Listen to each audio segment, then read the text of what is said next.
Terimalah salam hangat dari kami HKBP Kernolong, HKBP tertua di Pulau Jawa.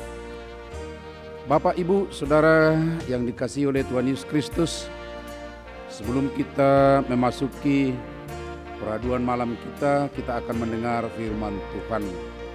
Sebelumnya mari kita berdoa. Terpuji Engkau Tuhan yang memelihara kami sepanjang hari ini dalam semua aktivitas kami.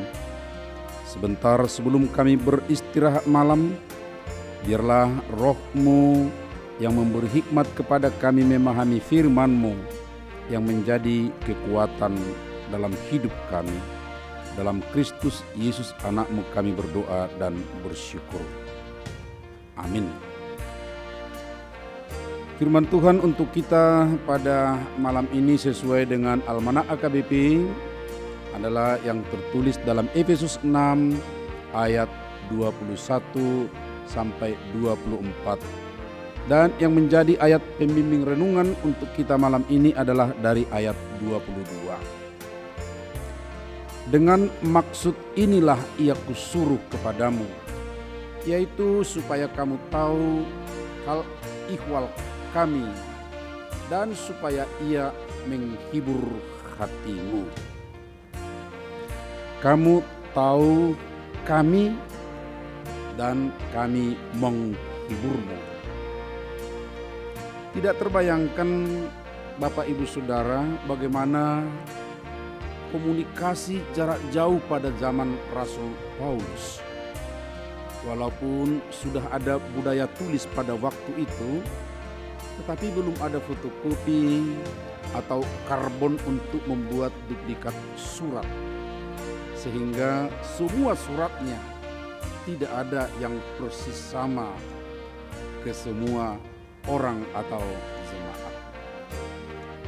Juga tidak terbayangkan bagaimana dia menuliskannya beberapa pasal ke satu orang atau jemaat, bahkan sampai ada 2-3 edisi. Penerangan malam untuk menulis pun masih sangat sederhana. Belum lagi untuk mengirimkannya, karena belum ada pos yang berlogo merpati atau ZNE atau Tiki dan yang sejenisnya. Lalu bagaimana dia mengirimkannya? Tetapi saudara-saudara, kenapa bersusah-susah untuk ini semua? Tentu ada sesuatu maksud dari apa yang dia lakukan itu. Bahkan kalau kita perhatikan menurut informasi dari para ahli, dari semua surat-suratnya itu masih ada 4 surat lagi yang tidak kelihatan. Ini sering disebut 4 surat yang hilang dari Rasul Paulus. Ya, mungkin lebih khusus nanti bisa kita pahami untuk itu. Tetapi dalam pikiran saya terbayang, andaikan dia hidup di zaman kita sekarang ini, pasti dia akan lebih hebat lagi seperti kita ini dari kita ya. Ada FB-nya, ada WA-nya, ada Instagram-nya, atau mungkin lagi website-nya dan bentuk-bentuk yang lain untuk melakukan hal yang sama ya. Membuat surat, membuat berita sedemikian rupa. Tapi kembali, tujuannya apa ya? Apa tujuan Rasul Paulus membuat seperti itu? Jawaban dari Paulus adalah renungan kita pada malam hari ini. Dengan maksud inilah ia kusuruh kepadamu, yaitu supaya kamu tahu hal ihwal kami dan supaya ia menghibur hati. Dia sengaja menyuruh Titikus ke jemaat Efesus. Bukan hanya itu, Titus pun diutus ke jemaat Korintus mengantarkan surat. Tujuannya sangat jelas. Saudara-saudara, sahabat renungan Shalom. Pertama-tama, supaya kamu tahu hal ihwal kami.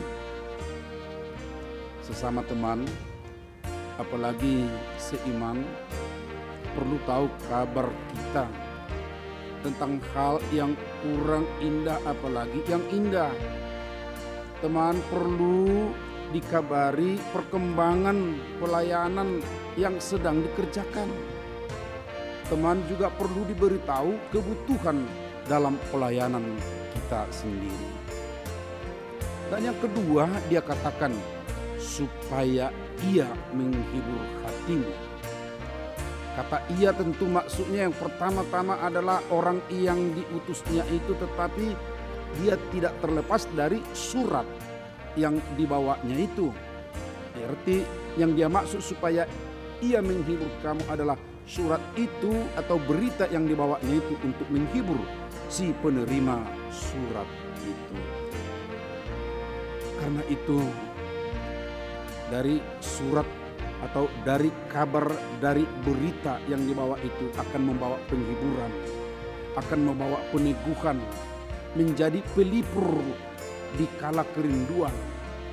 Biasanya ya situasi yang dihadapi adalah situasi yang sulit seperti yang kita hadapi sekarang ini pada masa pandemi COVID-19 ya, yang kita tidak bisa prediksi kapan akan berakhirnya karena kita perhatikan ada PPKM, berpanjang PPKM, diperpanjang, dan perpanjangan ini juga kita belum tahu. Di saat seperti ini tentu sangat perlu penghiburan Bapak Ibu Saudara kasih. Karena itu maukah saudara capek sedikit untuk saling bertukar berita, untuk bertukar informasi, untuk memberikan kabar atau situasi terhadap teman, dan jika mungkin saling bertukar uang juga tentunya. Jangan hanya memberitahu kabar yang sedih-sedih, tetapi juga memberi kabar yang membuat sukacita, yang membuat senang. Saudara, pada saat ini kita banyak media yang bisa kita pakai untuk memberi kabar, memberitakan. Bisa dengan Zoom yang sering kita pakai sekarang, sedikit terluapkan kerinduan untuk bercengkerama ya, bisa melihat wajah walaupun kadang-kadang tidak wajah yang persis sama ya. Bahkan mungkin suara juga kadang-kadang kalau kita bernyanyi ya tidak bisa serempak ya, karena itu memang konsekuensi dari media seperti itu. Karena ya itu kita bisa buat dari Zoom misalnya pertukuan ya, ada pertukuan kubur nama si palilungan ya. Jadi kita pakai media yang ada itu. Kalau dulu Paulus begitu sulit sebenarnya, tapi dia berusaha ya, untuk kita kan sarananya bagus banyak sekarang. Ada Zoom pertukuan naerget ya, di situ kita bisa bertukar lelucon-lelucon ya supaya terhibur. Tentu masih banyak lagi yang bisa kita buat Bapak Ibu Saudara kekasih sahabat renungan Shalom. Asalkan ya untuk saling tukar uang jangan lewat Zoom, karena nanti uangnya nggak sampai kan begitu ya. Ya kirim uang kan bisa melalui ya seperti yang dipakai oleh Paulus di sini, ada kurir kan begitu kan. Iya, kurirnya bisa aja koster gereja kan begitu. Bisa aja satpam, tapi jangan melalui saya kan gitu ya, karena mungkin nggak sampai nanti kalau melalui saya ya, tapi yang pasti ada kurir untuk itu. Bapak Ibu Saudara, sebelum kita memasuki peraduan malam kita sekarang ini adalah orang-orang yang kreatif, yang punya fasilitas teknologi komunikasi. Marilah kita pakai untuk berkirim informasi supaya kamu tahu hal ihwal kami dan supaya ia menghibur hatimu.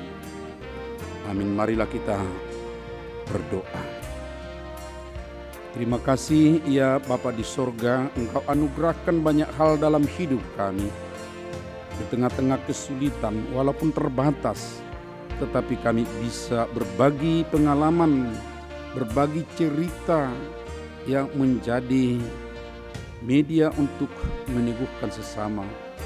Seperti Rasul Paulus dulu, walaupun di tengah-tengah kesulitan, jarak yang jauh, tapi dia sangat peduli dengan pemberitaan, memberitahu pelayanan dengan tujuan untuk saling bertukar informasi, untuk saling menghiburkan. Kuatkan kami Bapa. Terima kasih, kami juga berdoa untuk semua apa yang boleh kami kerjakan sepanjang hari ini. Itulah dupa yang harum di hadapan-Mu ya Tuhan, yang boleh kami persembahkan. Karena itu Tuhan, berkatilah bagi kami juga itu menjadi sukacita kami. Kuatkan, teguhkan kami untuk esok hari lagi bekerja dengan semakin gigih dalam tugas kami. Terima kasih, kuatkan semua yang lemah, yang sakit, sehingga mereka juga Tuhan mampu untuk tetap berharap dan berkarya untuk Tuhan. Dalam Kristus Yesus anak-Mu kami berdoa dan bersyukur. Amin.